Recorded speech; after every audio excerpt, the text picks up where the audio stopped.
একদিন এই পৃথিবীটা শেষ হয়ে যাবে, একদিন এই পৃথিবীটা শেষ হয়ে যাবে। আমি কি দিয়া বুঝাবো, আমি কি দিয়া বুঝাবো? আল্লাহ বলতেছেন এই আসমানটা ফেটে যাবে, পানিগুলা উতলাইয়া উঠবে, জমিনটা কাঁপা শুরু হবে।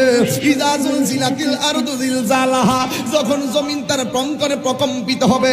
ও আখরাজাতিল আরদু আসকালাহা, জমিনের ভিতরে তেলের খনি, জমিনের ভিতরে গ্যাসের খনি, জমিনের ভিতরে কয়লার খনি, সব মানুষ স্বর্ণের জন্য পাগল। ওই দিন কিয়ামতের পূর্বে মাটির নিচ থেকে স্বর্ণ বেরিয়ে যাবে, কিন্তু কোনো মানুষ স্বর্ণের লোভ সেদিন করবে না। কি দিমু স্বর্ণ দিয়া, কি করমু কয়লার খনি দিয়া, কি করমু খনিজ পদার্থ দিয়া? মানুষ বলবে ওয়াকালাল ইনসানু মা লাহা,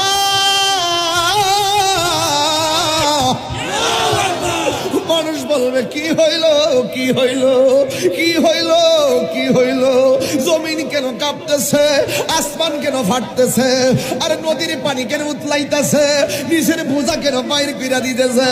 আলিমাত নাফসুম মা কদ্দামাত ওয়া আখারাত, মানুষ পূর্বের পরে সব কিছু তারা জানতে পারবে। এই আমার যুবকের দল পায়ের মধ্যে হাত দিয়ে বলে দিয়ে যায়, আমার নবী বলেন সেই দিন তখন অনেক মানুষ আছে পেটের ভিতরে 3 মাসের বাচ্চা, কিছু মায়ের পেটের ভিতরে 6 মাসের বাচ্চা।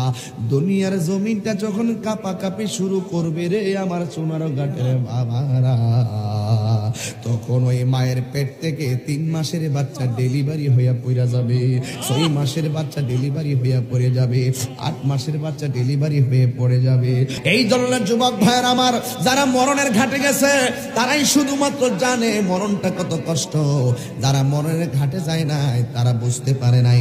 এই জন্যই তো আমার নবী বলে আজরাইল যখন তোমার রূহটা নিয়ে যাবে, মনে হবে যেন কিয়ামত, পৃথিবীটা ঘুরতেছে, সামনে মা বাবা আছে, কেউ তোমার কষ্টের ভাগ নিবে না, কেউ তোমার কবরের আযাবের ভাগ নিবে না। ও বন্ধুরে আমার, ও যুবকের দল, অনুরোধ করে বলে দিয়ে যায়, আপনারা পায়ে ধরে বলে দিয়ে যায়, এই দুনিয়ায় যা করবেন হাসরের ময়দানে আপনি তাই পাবেন। আমি তাহিরি কার বিরুদ্ধে কি বলবো? যতক্ষণ তার বিরুদ্ধে বলবো ততক্ষণ আমি যদি আল্লাহর জিকির করি লাভ আছে না নাই? এই জন্যই তো নো দাই সেলফ, নিজেকে চিনো, নিজেকে জানো। আমার রাসূল বলেন কিয়ামত 2 প্রকার, একটা হলো তোমার মৃত্যুর সময়, আর একটা হলো একদিন ইসরাফিল আলাইহিস সালাম সিংহা ফু দিবে।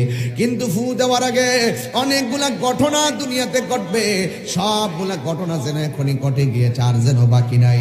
এরপর আমার নবী 4টা জিনিস বড় অনেক অনেক কঠিন ভাবে বলে দিয়েছেন। 4টা আলামত যখন ভালোভাবে প্রকাশিত হবে তখনই কিয়ামতের আলামত চূড়ান্ত হয়ে যাবে। 1 নম্বর হলো দাজ্জাল, 2 নম্বর হলো ইয়াজুজ এবং মাজুজ, 3 নম্বর ঈসা আলাইহিস সালামের আগমন, 4 নম্বর ইমাম মাহদী আলাইহিস সালামের আগমন। জোরে জোরে কি সুবহানাল্লাহ বলা যাবে না? বলকে জীবন দিয়ে দেব যদি নবী তুমি চাও, ওগো আর জি আমার এই জীবনে একবার দেখা দাও, আর জি আমার এই জীবনে বলো না ইয়া রাসূলুল্লাহ, বলো না ইয়া হাবিবাল্লাহ, বলো না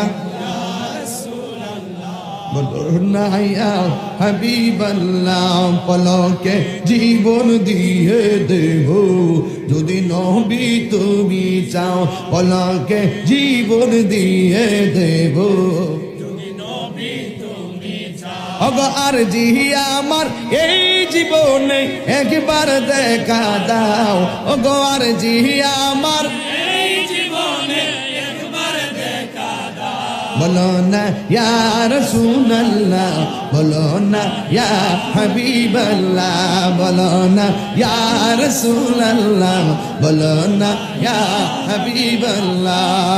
আল্লাহু আকবার বলবেন না?